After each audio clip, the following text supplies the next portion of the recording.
Alright, so here's the chassis all cleaned up. It's been power washed. You can see the fuel pump and all the other stuff is clean now. Tommy's getting ready to cut these engine mounts off. Basically what he's going to do is he's going to score these welds. He's going to do these down here first, and then he's going to knock it off with a hammer. And that way you're not going to damage the frame, and you can go back and clean it up with a sanding disc or wheel on your grinder.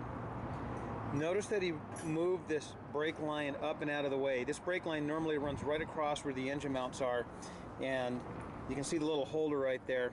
If you have the brake lines in place and you nick it, you're going to have to repair that. So it's not difficult to unsnap it from these holders and move the brake line out of the way. So the next step is going to be to remove these brake lines, engine mounts, and then we'll come back when he's ready to install the engine. Getting ready to weld the motor mounts in this. And you can see we got them clamped on with a couple of seat clamps. It's a pretty easy process. Basically, you're just going to hang them over the side of the frame and then weld them. Now, there's two holes here, a large hole and a small hole. This guy's got some limiting straps on the small holes, so you can't see them. But we here use these gauges, which basically drop into the hole, and you push the mount up against it, and that's the right distance. We give you the correct distance in the instructions. So just look at those, and if you don't have these gauges, it's not a big deal. We do a lot of swaps here, so we use them. You'll notice that these brake lines have not been damaged. We pulled them up out of the way before he cleaned the frame up. You notice that he does a really nice job on these frames, and he doesn't nick or cut into the frame. So we'll be welding these in with MIG and then dropping the engine and tranny in. Here's the fuel lines, which we're going to pull out of their snaps, and we're going to bring them over here, over to the top of the transmission. We discussed that.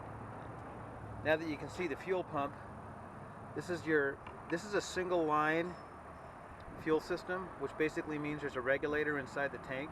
So you only have one line going forward. The other line is your purge line, and that's to purge the vapor canister. Notice that we have the bumper, tire carrier, winch. We don't have to remove any of that when we pull the body. It all stays in place. So there's an intelligent way to do this swap with a minimum amount of work.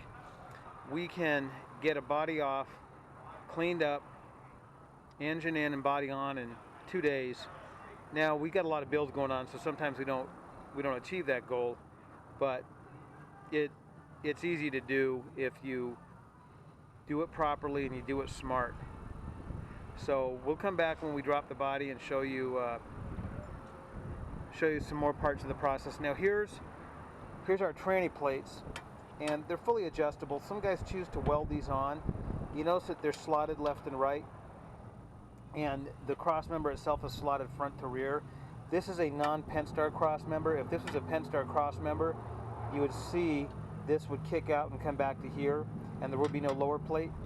This one has the lower plate, as you can see, and you can bolt it on or you can weld it on. It doesn't really matter. If you want, you can run some reduced length bolts on the bottom so they don't act as a snag point. But in all the years we've been doing this swap, we really haven't modified this plate because it's just works so well. We have added holes here, and these additional holes are for the Pennstar cross members, so the same plate will work both on a Pennstar and a 3.8 JK. So that's about it. We'll get these mounts welded in, and we'll come back and show you the engine install.